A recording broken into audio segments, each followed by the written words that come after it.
All right, so I got some updated information about my pension. I thought I'd share it with you because it caught me off by surprise, which is why you need to take the time to double check your numbers, understand what's really going on.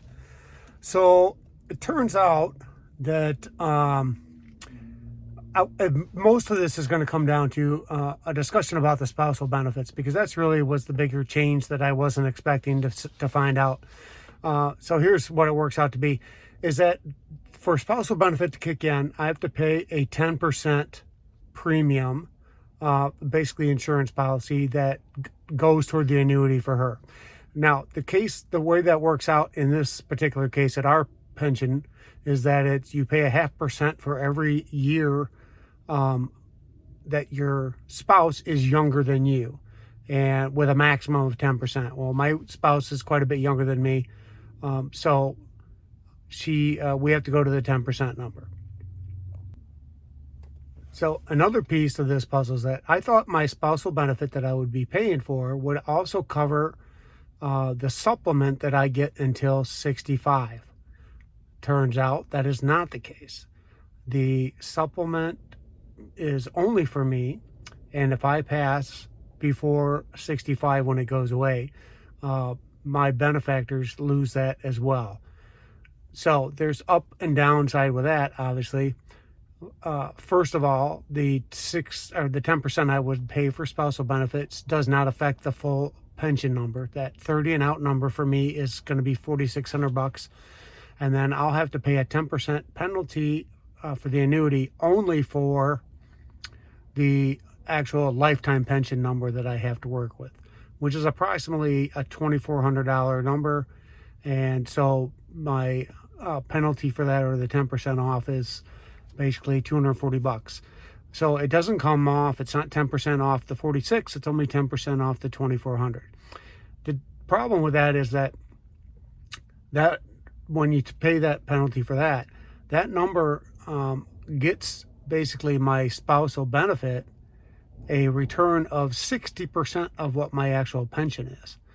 Again, I thought I was paying the penalty, or that I keep saying penalty. That's not really the right word for this. I keep paying the 10% for the annuity was to give her 100%. Well, it doesn't, and I didn't realize, or I thought it would be whatever the policy amount was.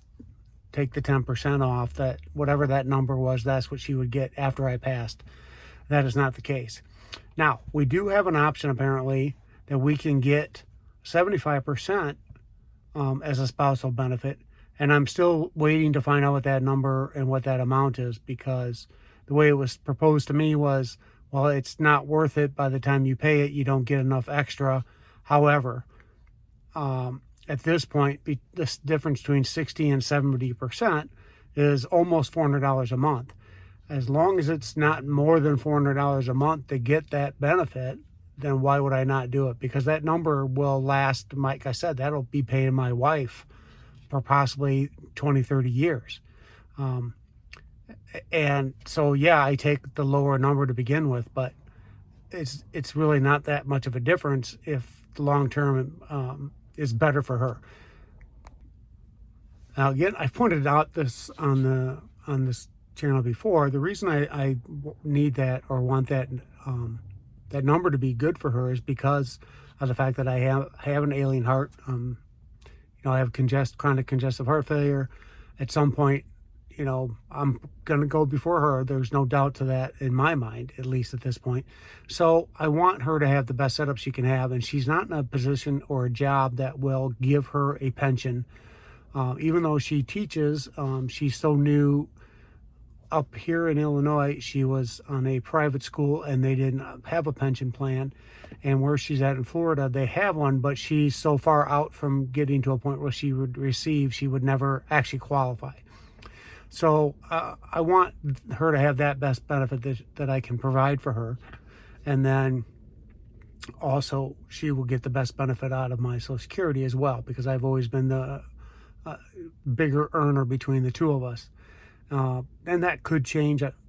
I don't think that it will, because I don't think she'll ever get, unfortunately, to a financial status that she makes more than me or more than I have at this current job.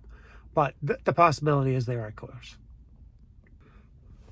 Now, another piece of information I got today is that most of these changes that we have coming with our pension are coming on June 1st of 2026.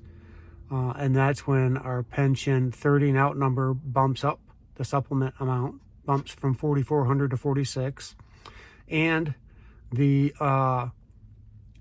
pension calculator number, which is how they determine your lifetime pension, goes from $76 to $81, and that's $81 times your years of service. So that's how I get to 2,400, actually $2,430 basically, for $81 times 30 years. So that number changes on June 1st. Well, after talking with them today, they're not real sure that the information will be updated on June 1st to our pension people at Fidelity. So basically what they told me is I may have to wait until June 1st of next year to file the paperwork for retirement, and then I'll have to wait to make sure all the numbers are correct and then retire. Now, that could only be a few weeks, and is that a big deal? Typically, no. However, I had planned this whole thing out that I would be in and out of here by May 1st, take a month of vacation. My vacation renews June 1st, start over again, taking all of my vacation, and then retire July 1st. And then whatever I had left in vacation, they would send me as a bank check. So that'll have to be rethought a little bit. I'll have to see how that all pans out. They're planning to try to get that all figured out and adjusted starting before June 1st, so people could request their documents and make sure they're proof checked and ready to go by June 1st, when the actual cutoff date would be. Again, like I said, I effectively wasn't going to take my retirement till July 1st. My only real issue is that I don't want to have to come back and work a couple weeks in June after taking the whole month of May off and having a plan to not have to come back to work at all from May 1st of 2026. However, that may be put on hold, and we'll have to do some math and figure it out. Anyway, I'll keep you posted as those things change. But yeah, some big changes. So again, the importance of making sure you know what your numbers are. And this is something I learned from our pension person a long time ago, is make sure you get your numbers checked before you actually fully retire, and don't cash the checks until the amounts are right. And because it does matter, once you cash the check, you're basically saying you've accepted the deal the way it is. And they are really good about checking all of your information, at least where I work, to make sure that it is correct when you retire, so that you get all the benefits you have coming to you. But it does matter that you know what they are and that you get them checked properly. And also matters because these kind of things obviously will impact you later. So once I get information on what that 75% policy will cost me, I'll let you know and update you. But until then, again, thanks for watching. I appreciate y'all. Leave a like or a comment if you have one. Thanks.